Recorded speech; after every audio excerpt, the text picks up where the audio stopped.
What would you do if a client says, I am interested in buying a property outside of the United States?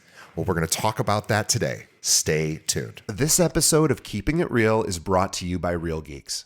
How many homes are you going to sell this year? Do you have the right tools? Is your website turning soft leads into interested buyers? Are you spending money on leads that aren't converting? Well, Real Geeks is your solution. Find out why agents across the country choose Real Geeks as their technology partner. Real Geeks was created by an agent for agents. They pride themselves on delivering a sales and marketing solution so that you can easily generate more business. Their agent websites are fast and built for lead conversion with a smooth search experience for your visitors. Real Geeks also includes an easy-to-use agent CRM.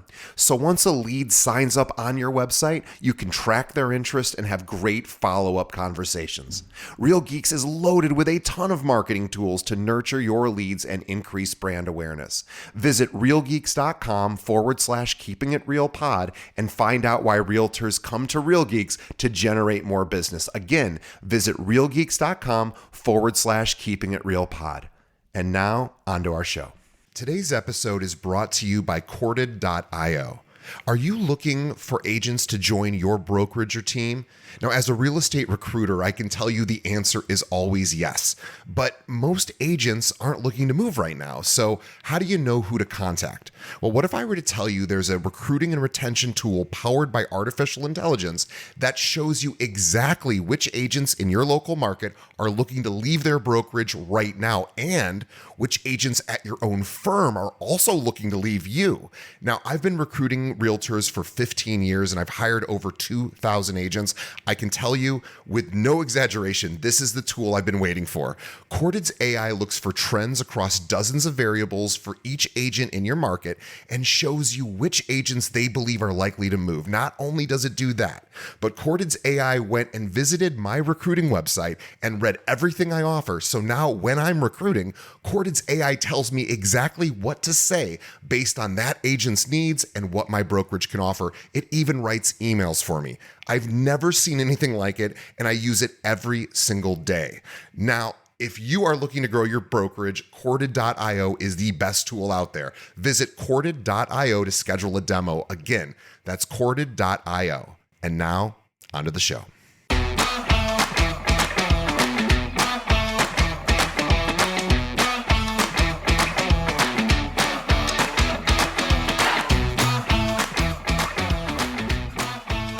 Hello and welcome to another episode of Keeping It Real, the largest podcast made by real estate agents and for real estate agents. My name is DJ Paris. I am your guide and host through the show. And in just a moment, we're going to be speaking with international real estate agent Maximiliano Götz from Argentina to talk about why Americans are investing there and what you need to know as an agent to help work with those clients. Very exciting, a little bit of a different topic for us today. So super excited to chat with Max in just a moment. And as always, thank you for checking out our podcast. We appreciate you. We love your feedback. Let us know what you like about the show, what you'd like us to improve or change. Leave us a review, whatever podcast app you might be listening or watching us on. Please let us know what you think of the show. It helps us out a lot and gets us more exposure. And also, please tell a friend. Think of one other agent that could benefit from hearing from top producers about how they built their business. All right, guys, let's get to it. My conversation with Maximiliano Götz.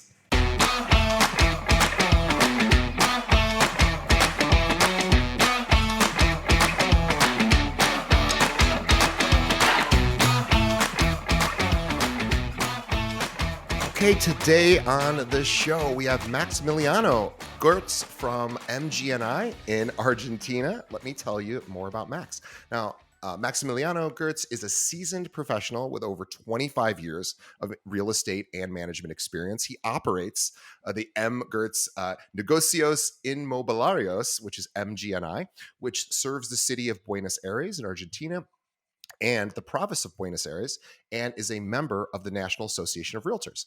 Götz attended Lincoln School in La Lucia for his elementary through high school education. So his American grandparents and mother played a crucial role in his ability to handle English-speaking clients relations effectively. He pursued higher education at University del Salvador and University Nacional de la Matanza. My apologies. I do not speak Spanish, so I'm doing my No, very, that's very great. best. But MG&I, his firm offers a range of services, including real estate transactions, property management, appraisals, and consultancy for both local and international clients. And the reason that we're bringing Max on the show today is that we don't ever talk on the show about international investments outside of the US.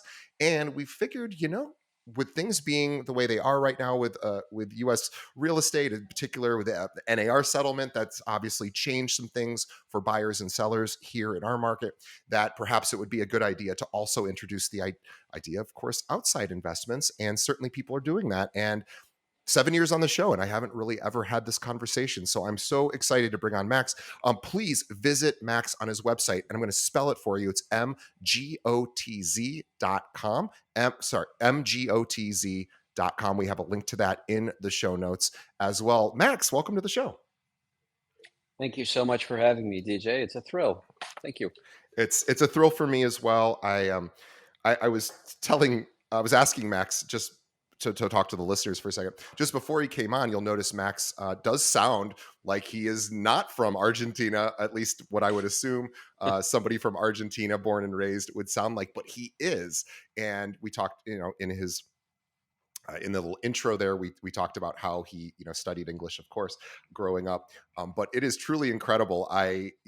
You probably have less of an American accent than I do, but you have really, it's amazing that you've spent your whole life there. But how did you, obviously you were born there. How did your parents get to Argentina? Well, they had the foresight. My mother, who actually lived in the United States, and my grandparents, who were New Yorkers. My grandparents would come and go to Argentina, and then they settled here for a number of years, and then they went back to the States and eventually retired in Florida.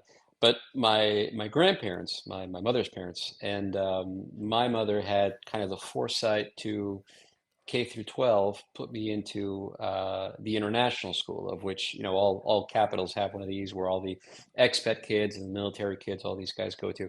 And so, added to the fact that my mother, an English professor, my grandmother was also an English educator, and also from the United States. So you can imagine English was heavily spoken, not just at home, but obviously at school. Plus the fact that I would, during our winters and your summers, I would fly up to the States and spend 2 or 3 months at a time.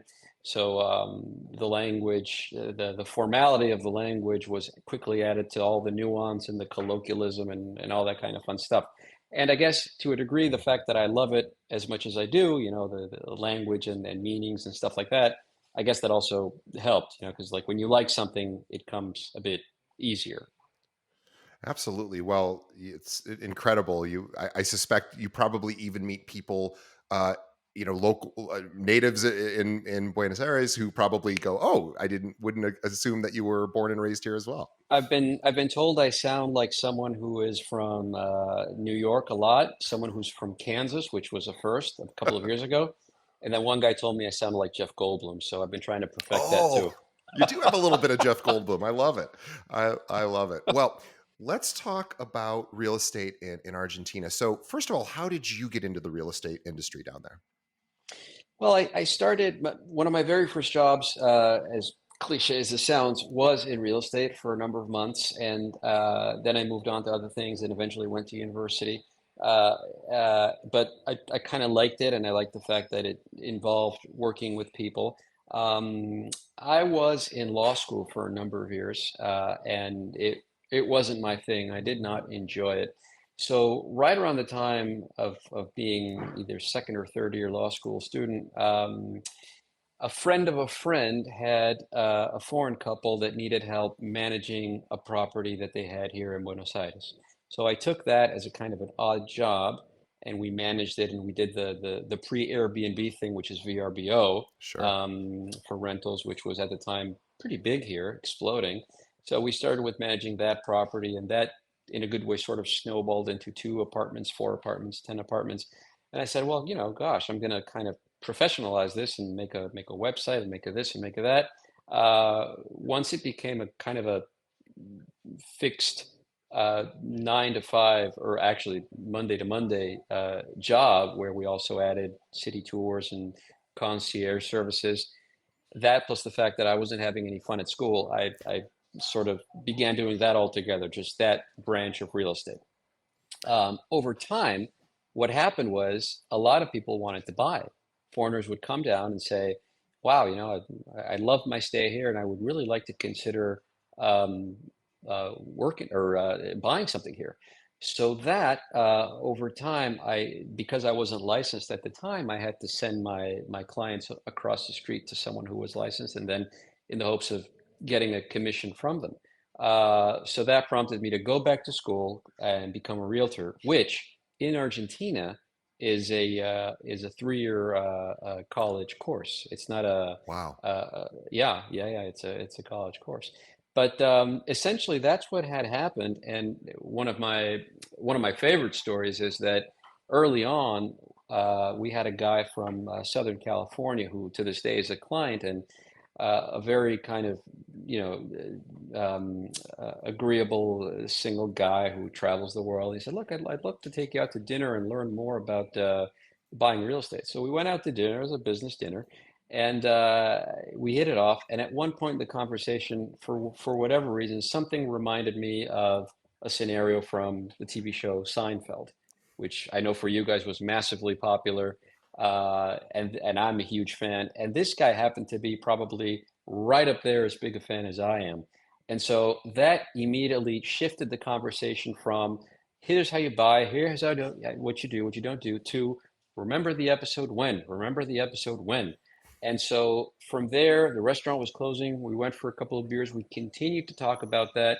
Cut to 17 years later, the guy is still a client. We manage his property, and we're still talking about the same, silliness.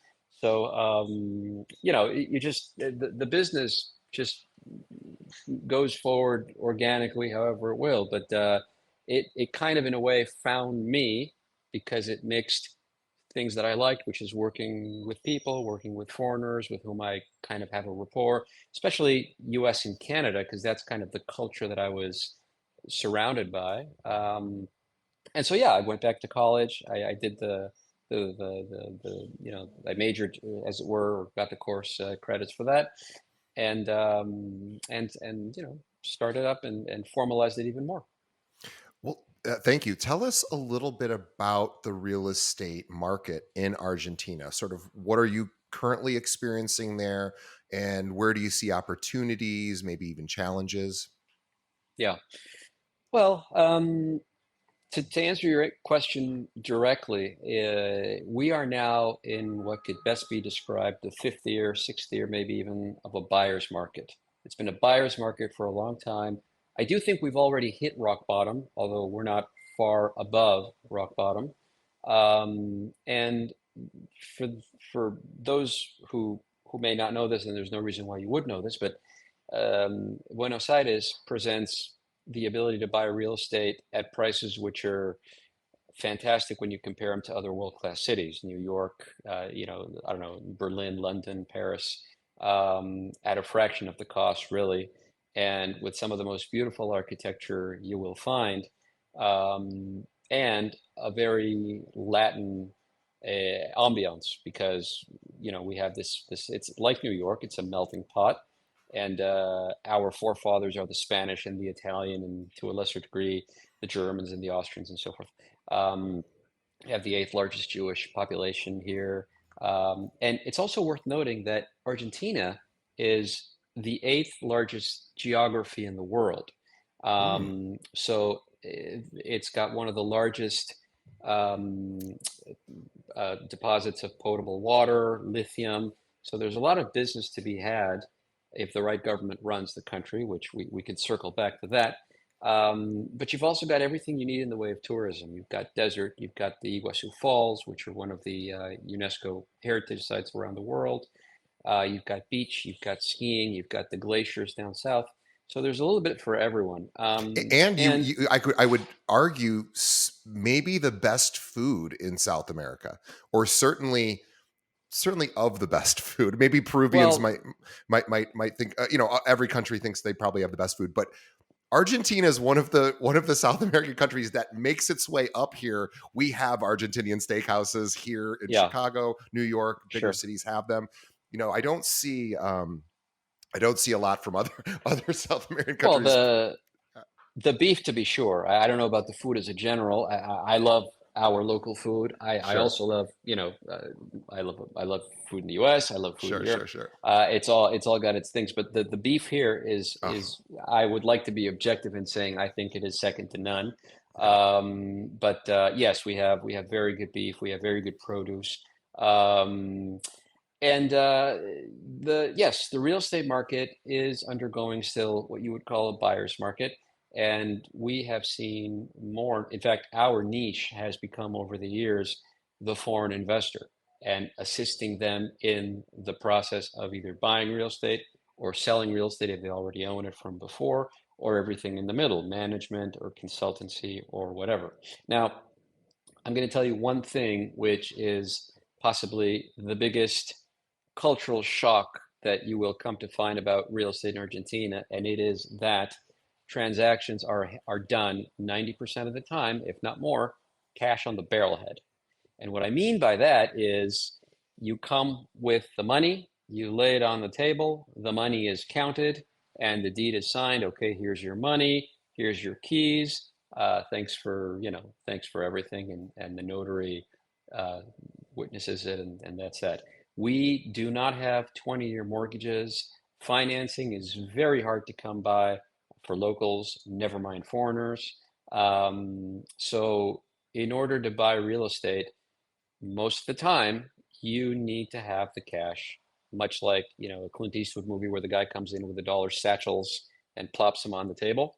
You come in with the cash, and that's just the way it's worked for many, many years. And we're hoping to be able to join the 21st century and come up with other more pragmatic and safer solutions. But for in the meantime, that's how the final leg of it is done with cash. And how has the rental market been? You mentioned VRBO being the leader in that sort of space in the short term rental space, or the online short term rental space, certainly for people visiting. And now, of course, Airbnb probably taking the lead on that, or maybe they're battling it out. Depends on, I guess, which country. But Mm, how is the? I know. I guess we're talking about tourism. So I know tourism was huge pre-COVID. Obviously, COVID changed everything for every country, not yeah. not necessarily Argentina, but there was a huge drop off in tourism. Once COVID hit, obviously, now things are back to relative normalcy. Have you seen an increase, an uptick in Americans coming down there, people from other countries, obviously visiting? How is the tourism been? Well, yeah, well, here's what's interesting. During COVID, our office saw a huge influx of work. And it's incredible because obviously many real estate firms had to shut down, had to stop working really because they depend on sales and rentals, and a lot of stuff had shut down. And you were kind of adding insult to injury there because the Argentine economy was already not in a good place. It was in bad shape. So this was like an elderly patient who gets a virus in the hospital versus a young healthy patient. So we were already kind of not doing great. Now this is very interesting. What happened was COVID hit, the pandemic hit, everything was shut down, and a whole lot of people that were scheduled to leave were suddenly stuck in Argentina. So they needed housing right away. Many of those people were kind of flirting with the idea of buying something. They were forced to pull the trigger, but many more needed long-term housing. So all of a sudden, a barrage of people would contact us about, I need a place, I can't leave, and many other people who were getting during the first few months where people would get, I don't know about the rest of the world, but here you would get special permits to fly into Argentina if you were a foreigner because my wife is Argentine, or I'm about to be married, or my child is about to be born. We had a lot of that. So we had to help people find a home solution. So there was that. Um, and yeah, we saw quite a few people who, I mean, again, work kind of really blew up, which was strange. You know, tourist or tour agencies had to pretty much shut down. They had no money coming in, but some real estate firms, or at least ours, we saw quite a bit of work. Now, yeah, you're right. Tourism prior to that was doing really well, and once COVID sort of ended, it blew up again. I think we've been getting records of amount of people coming into Argentina. The dollar still gets you a very long way, even though Argentina has an endemic inflation problem, 243% interannual last time, it came out this month. For foreigners, to say for you coming down in US dollars, it's still kind of a deal. There are things you will find to be more expensive, and there are things you'll find to be dirt cheap.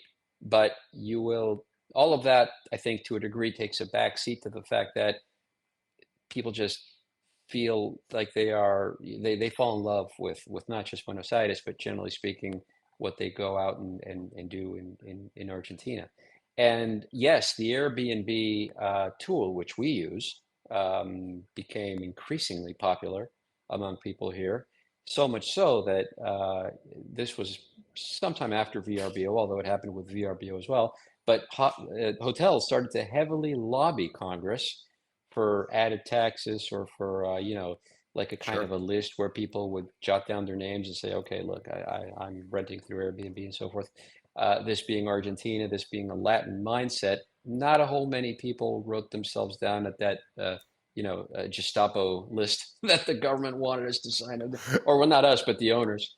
But hotels were having a bad time at it because they could no longer charge whatever they wanted. All of a Right. sudden, they had this kind of a The new player market's in town. dictating a different price. Yeah. Yeah, yeah. But Airbnb operates legally, and we haven't had that situation that you guys have had in New York and a few other cities where it's kind of all but banned. Yeah. So we do see it there. We do see it here, and it's very much used. And again, our office uses it as a tool.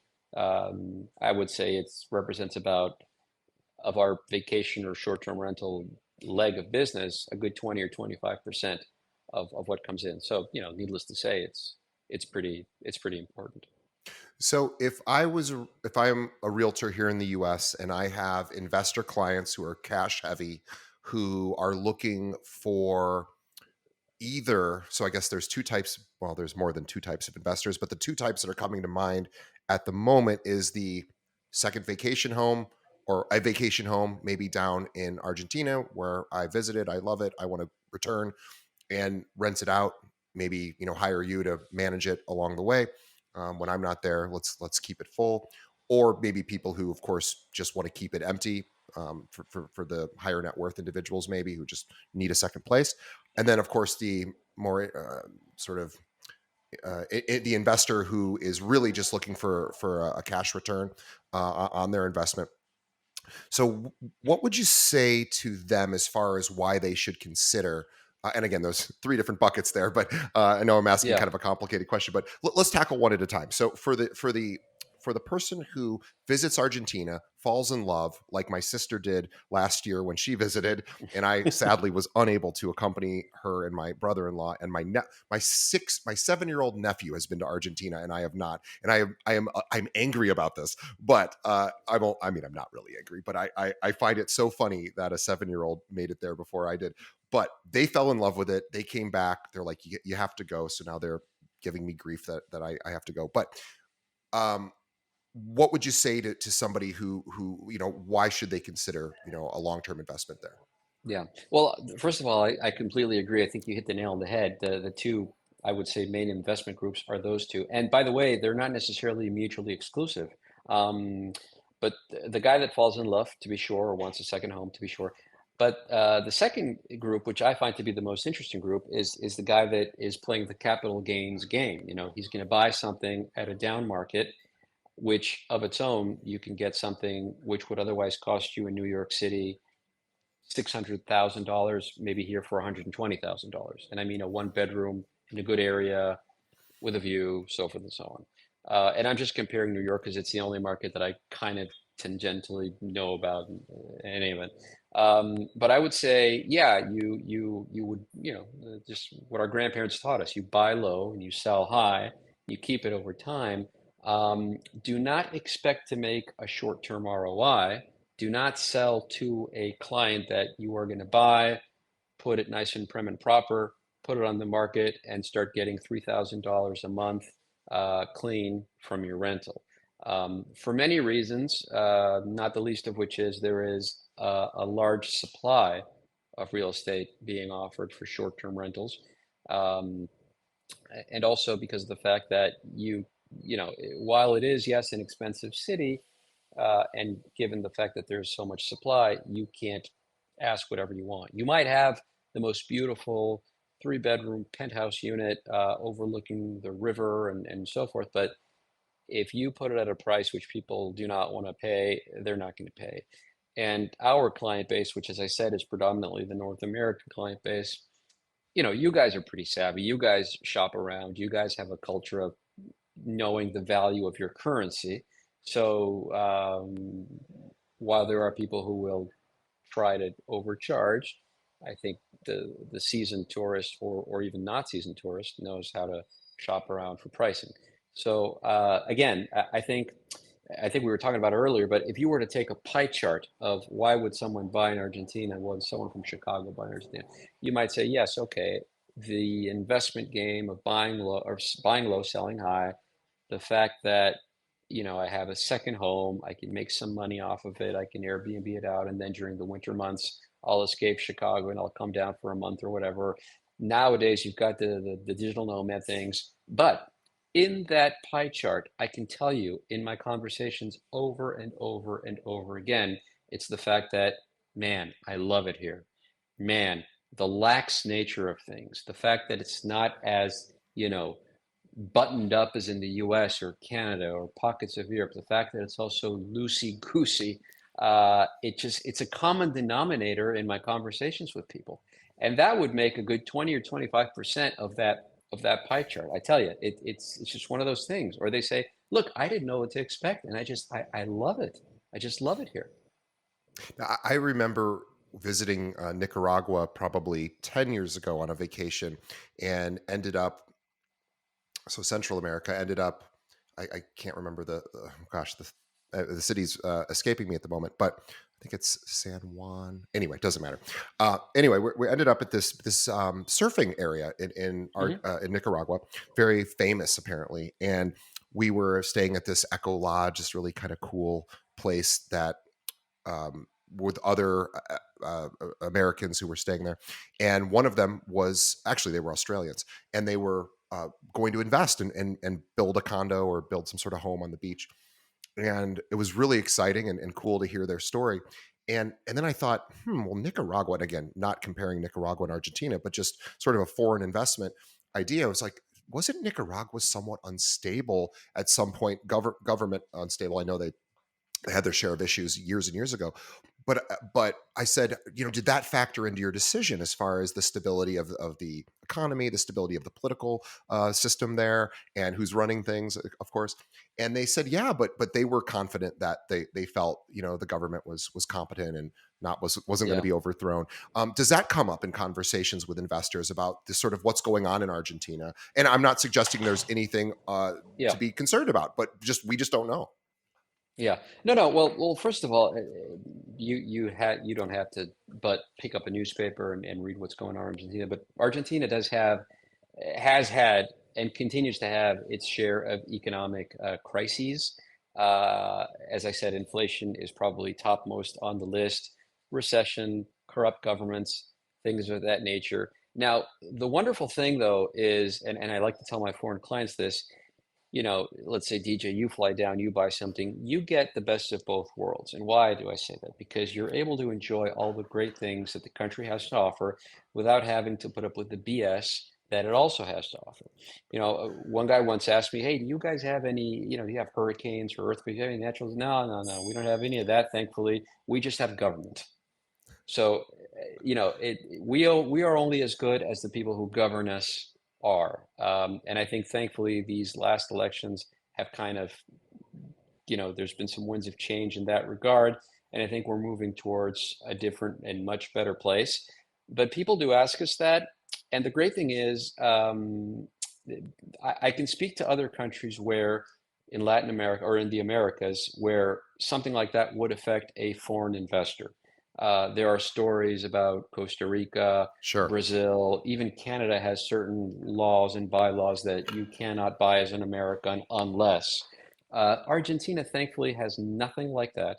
The owning property in Argentina is the process of getting from A to Z, to be sure, is complex, and we do hand holding, and that's kind of where we, I think, stand apart, and I think what we like most about our job, which is explaining, okay, now this is going to happen, and now this is going to happen, now that's going to, but the reality is, once it's all said and done, there is a notary public, which is not to be confused with how you guys have notaries in the United States and they have a rubber stamp at Kinko's. Yeah. Here, a notary public is necessarily a lawyer, and it's Mm. very, very hard to become a notary public.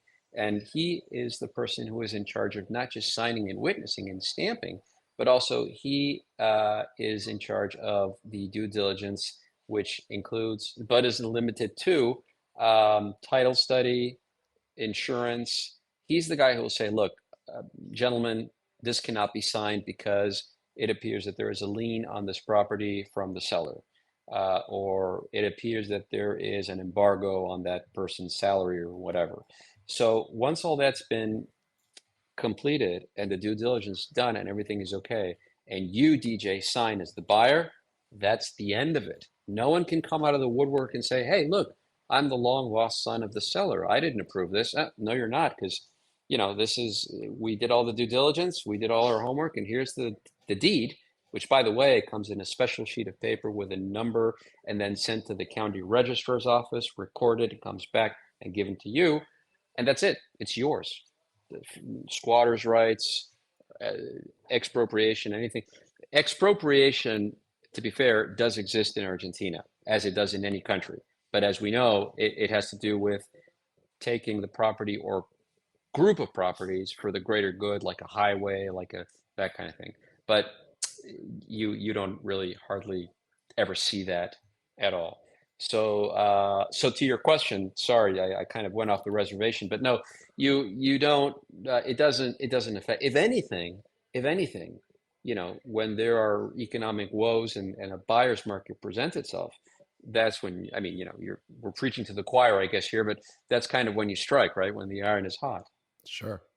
It's interesting. I looked up because I was curious. I don't usually hear Argentina in the news with respect to unrest. They don't usually participate in a lot of outside war or even internal war. And so I was on Wikipedia. And I go, wonder when the last time Argentina's had a real serious sort of arms conflict. And 1994, which was during basically the well, actually, no, I take it back. Yeah, 1994 was kind of the last time that I found it. I'm not even sure it was called Operation Talos, but anyway, that's the last time on Wikipedia that there was any sort of acknowledgement of any sort of movement within the country or with their participation outside or people invading or coming in. So it seems to be a very stable and safe country. I mean, certainly the Hey, United States has had plenty of conflicts since 1994. yeah, I mean, it's an interesting perspective. Safe, I would agree wholeheartedly. Stable, it depends on your definition.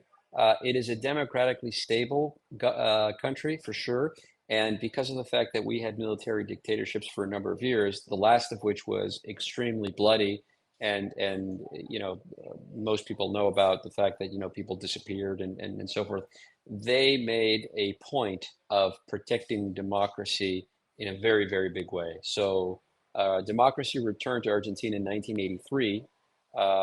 And yeah, I would say that from a democratic standpoint, Argentina is like the U.S. It's a federal it's a federal democracy, and so a federal republic. And so, yeah, we've made a point of making it. I think, well, the country has made a point of having it be safe. Now, stable. It depends on how you define stable. Economically, ish. fiscally ish. But I think we are certainly trying to better ourselves in that regard. Um, but there again, the investing of real estate does not see itself affected by whatever fiscal Right. instability there might be. You're going to buy real estate and it's going to be there and you can do with it whatever you want. Now, if you, DJ, as a Chicago native, want to come to Argentina and start an import export business, or you want to open a restaurant, or you want to open any other type of business, that's going to require a lot more due diligence because those kinds of things will see themselves affected more noticeably on the day to day. You're going to have employees, you're going to have taxes to be paid. See what I mean? But with real estate, it's something that you buy, and it's a degree to which it's a one-off. So much so that you can say, "I got this at a killing. I'm going to just leave it there, have someone pay for the taxes, water the plants. I'm going to wait 10 years, and then I'll sell it when the market turns." People have done that. Yeah, and also too, we should just mention, and this is something that just my ignorance of geography up until probably a few years ago, certainly in South America, my knowledge of where the countries are all positioned is not is embarrassingly poor. But Argentina is also how we oftentimes get to Antarctica, right? If for Antarctica tours, I know there are ways to get there from Argentina. So this also become, I mean, Argentina just was really a very sort of versatile country. There's a lot that you could do there as a tourist. There's a lot of Absolutely. places you can go. I have friends that have gone and done, marathons down in Antarctica Oh or yeah. some sort of, I don't know if it was, an Ironman triathlon or whatever they were doing. Yeah, Yeah. we've had those here. Yeah, yeah. Yeah. Yeah. And No, they all it's typically go right into Argentina on the way. yeah, no, you're right. Argentina is the tours to Antarctica start here. You fly down to one of the southernmost provinces. I think from there you fly over to Islas Malvinas, which is otherwise known as Falkland Islands to many. And then you go to Antarctica. And the people that I know that have done that, they swoon over it. They say it's fantastic. And I have heard more than once that they are eventually going to try to do away with that because of what it's doing to the environment over a course of decades. Ah, I don't know. got it. I don't know if that's true or not. But yeah, to your point, Argentina has and a lot of people, especially my European clients, don't uh, don't quite capture the massive nature of the country, and they say, I'm going for 5 days. I'd like to see the falls and the beach and the Sure. glacier. And these are people who, walk 5 blocks are in a different country, Not so much here. You got to take a flight to say the Iguazu Falls, which is 2 hours. You got to fly down to where the glaciers are, which is like 3 hours. But to be sure, we do have it all. We've got mountain, we've got skiing, we've got beach, we've got the Iguazu Falls. The city of BA alone has some of the most beautiful architecture you'll see. We've got, I think, one of the it was in a list somewhere, one of the either biggest or most beautiful bookstores, which used to be a theater house. Um, we have a lot of those, biggest or best of or whatever. The river that separates Argentina with Uruguay is the widest river in the world. Although technically it's not really a river; it's an estuary. But I digress. But there's yeah, you're right. There's lots to do. Just the city of BA alone, there's plenty to do. And with tourism having returned, and I don't anticipate any sign of that slowing other than being some sort of calamity like we had with COVID. This is a place where people will return to time and time again. So from an investment perspective, unless something changes and the government for whatever reason becomes Yeah, unfriendly to tourism, which I'm sure will not be the yeah, case because it's such a big driver for the economy, is going to be a pretty stable investment. It sounds like, at least yeah. in the idea of getting tourists there and enjoying what Argentina has to offer. Yeah. Well, this new government, which is by all accounts what you might characterize as a libertarian government, very much to the right. In fact, this president, who has also been on everybody's lips of late, is the first Argentine president to be an economist, which is, if you Mm. think about it, it's a huge deal, Yeah. especially in a country that has suffered inflation for decades. In fact, we are of the few countries around the world that has not stomped out inflation. It's everyone else is kind of yeah, you guys are now having this kind of hiccup of it again and so forth, but really inflation has been all but um, made disappear by most countries. And so this is the first time we've had an economist as president. We've had lawyers, a lot of lawyers. We've had one dentist, one MD, and of course military corps presidents. But I think that opening up the floodgates of foreign investment certainly piques the interest of the world, we think. Wow. Well, it's really a great opportunity. So if I'm a realtor here and either I'm interested in exploring bringing this to my clients who maybe are high net worth clients who want maybe a second home where they either let it sit or rent it while they're not there, or maybe an investor, maybe even an institutional investor who is looking for good cash flow. What's really the best way someone could start to sort of get a hold of what's how it works down there and how they should present it to their clients?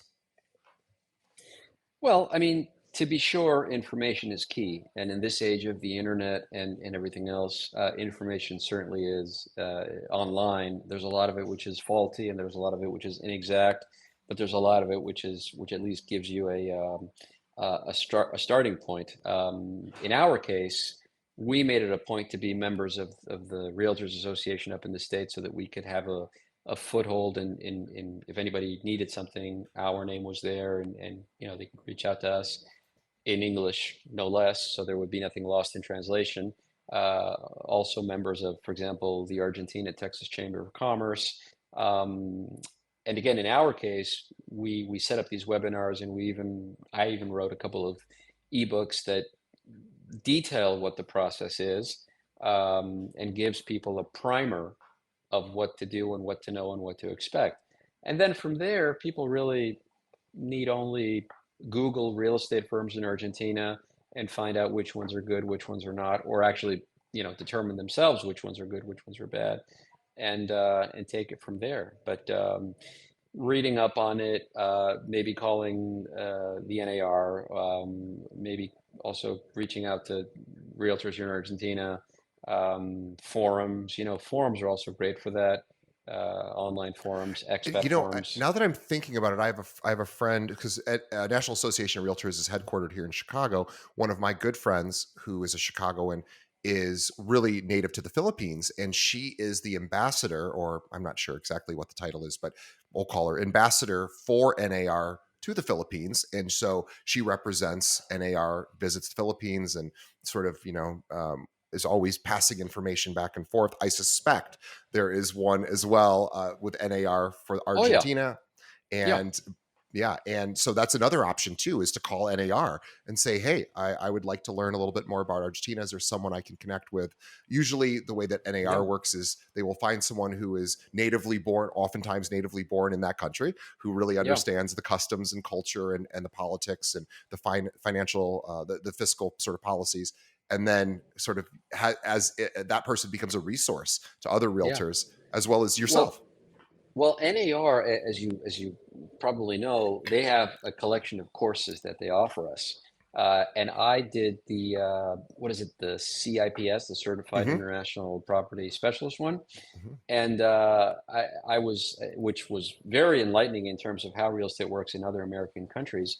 Come to find, Argentina wasn't in the course. So I did the course. I reached out and said, hey, I recently completed this. Listen, I'd like to throw my hat in the ring to create the chapter of Argentina and add it there because you guys don't have Argentina and you can't not have Argentina. Um, so that's in the works, I guess. I have to talk to them again now that I think about it. But that would be, potentially one way in which the word could be made to come out and that. But I do think that the number one way that is word of mouth and is people saying, "Hey, I was recently in Argentina," or "Hey, my brother-in-law was in Argentina." Well, go no further. You're saying to me that your sister-in-law came back and said, Yep. "You got to go. You got to go." So that happens a lot, and people seem to really like it. The word of mouth, I think, and again, these days with internet, you can find out anything. Sure. And then you got to get the right tools and the right people, uh, and take it from there. Well, if anyone would be interested in maybe reviewing some of your ebooks around sort of priming oneself to sort of get started understanding what the real estate sort of process is down in Argentina, the investment process, what's the best way that they should reach out to you? Well, I think the best way to reach out to us is just through our website. We're on social media and things of that nature. And if they just want to reach out via email or WhatsApp, or we also have a US number, we have like a prefab text file that we send them, and they don't even have to subscribe or click here to subscribe and get spam mail. All they need to do is reach out and say, hey, I read about you or heard about you. I'd like to learn more, and we reply to them with a series of links, the two or three ebooks that we wrote, um, the webinar that was hosted by the Argentina Texas Chamber of Commerce, and then just for yucks, we were in an episode of House Hunters International, so we send that link along too. And again, it doesn't come with any need for them to subscribe or anything like that. They're not going to get hit with emails. They're just going to get replied to when they reach out to us. So, but yeah, through the website, which I think you said the domain, what that was, or you might add it later, but they can just reach out to us through there. And that domain is MGOTZ, technically mgrits.com, but we're going to say it the way it's spelled.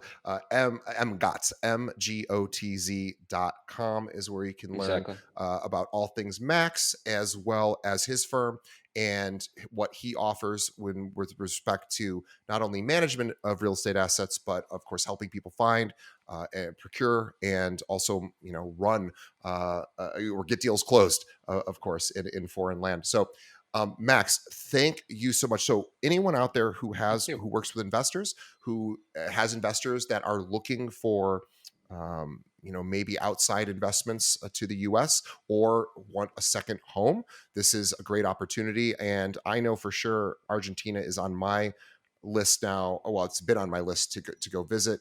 I still have to do Peru as well. My brother-in-law is Peruvian, and I have yet to make it down there. Do But them I both. will.